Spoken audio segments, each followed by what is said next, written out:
Warahmatullahi wabarakatuh. Salam, Om Swastiastu, Namo Buddhaya, salam kebajikan bagi kita semua. Halo semuanya, perkenalkan nama saya Dia Dwi Darmawan Putra dengan NIM 220402740037. Saya dari kelas 2022A Program Studi S1 Pendidikan Geografi. Berdirinya saya di sini akan membacakan teks narasi tentang sejarah bahasa Indonesia dan prospek masa depan bahasa Indonesia. Sebelum kemerdekaan Indonesia diproklamasikan, bahasa Indonesia merupakan salah satu dialek dari bahasa Melayu.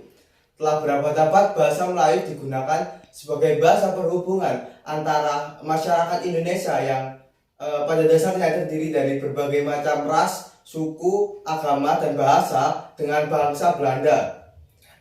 Bahasa Indonesia dipergunakan oleh bangsa Belanda dan masyarakat Indonesia untuk saling berkomunikasi.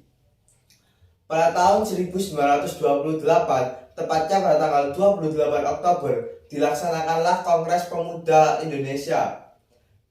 Bahasa Melayu di dalam kongres ini diubah menjadi bahasa Indonesia dan diikrarkan menjadi bahasa persatuan atau bahasa nasional dalam Sumpah Pemuda. Pada masa penjajahan Jepang, pemerintahan Jepang melarang penggunaan bahasa Belanda. Pelarangan ini mempunyai banyak dampak positif terhadap perkembangan bahasa Indonesia. Saat itu, pemakaian bahasa Indonesia semakin meluas.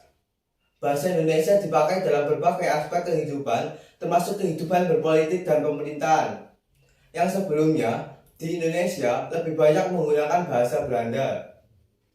Setelah kemerdekaan Indonesia diproklamasikan pada tanggal 17 Agustus 1945, lalu pada tanggal 18 Agustus 1945 ditetapkanlah Undang-Undang Dasar 1945 yang di dalamnya terdapat pasal yang menyatakan bahwa bahasa negara adalah bahasa Indonesia. Pernyataan ini mengandung konsekuensi bahwa selain menjadi bahasa nasional, bahasa Indonesia juga berkedudukan sebagai bahasa negara, sehingga dipakai dalam semua urusan yang berkaitan dengan pemerintahan dan juga negara. Pada masa kemerdekaan, bahasa Indonesia mengalami perkembangan yang amat sangat pesat. Setiap tahunnya jumlah pemakai bahasa Indonesia semakin bertambah. Perhatian pemerintah terhadap perkembangan dan penambahan pemakai jumlah bahasa Indonesia ini juga semakin besar. Hal ini dibuktikan dengan dibentuknya sebuah lembaga yang biasa disebut dengan Badan Pembinaan dan Pengembangan Bahasa. Berbagai upaya mengembangkan bahasa Indonesia telah ditempuh, seperti adanya perubahan ejaan yang awalnya ejaan Van Ophuijsen menjadi ejaan Suwandi, lalu ejaan yang disempurnakan atau EYD, dan hingga sekarang yang berlaku adalah ejaan Bahasa Indonesia atau EBI. Bahasa Indonesia sebagai bahasa resmi bagi bangsa Indonesia dan negara Indonesia telah digunakan sebagai alat komunikasi lisan ataupun tulis di dalam hubungan formal, terkadang juga di dalam hubungan informal. Di samping itu, sebagai alat komunikasi, bahasa Indonesia juga berfungsi sebagai alat pemersatu bangsa dan sebuah kebanggaan bagi bangsa Indonesia.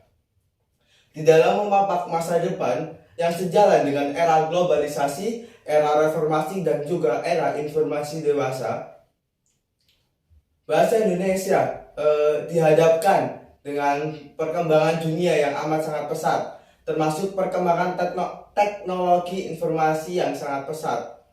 Perkembangan teknologi informasi itu menuntut bangsa Indonesia untuk ikut serta terlibat aktif di dalam mempersiapkan diri untuk memenuhi kebutuhan hidup, termasuk kebutuhan berkomunikasi secara global.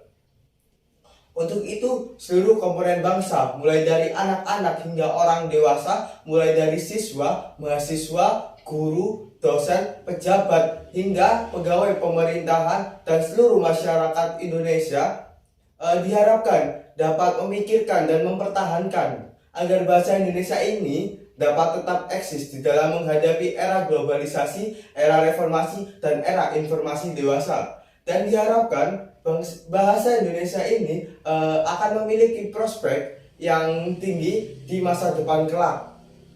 Sebagai mahasiswa, mengajak kalian semua untuk menggunakan bahasa Indonesia dalam berkomunikasi dengan orang lain dan selalu menggunakan bahasa Indonesia sebagai alat komunikasi.